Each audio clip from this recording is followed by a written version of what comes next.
Vao avy nandray Andriamatoa Prime Ministra teo izay nanolotra tamiko ity taratasy fametraha-pialan'ny gouvernemanta izay tarihiny aty.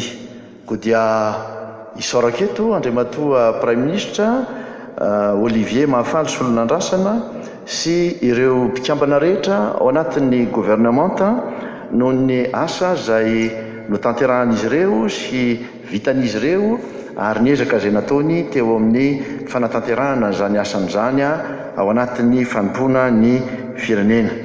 Mendrika ho soritana izany asa rehetra izany nandritra ny roa taona Andriamatoa Prime Ministra ary indrindraindrindra ny fahendrena izay nasehonareo amin'ny fametrahana izao fialana izao satria dia ny tombontsoan'ny firenena no tena nobanjininareo.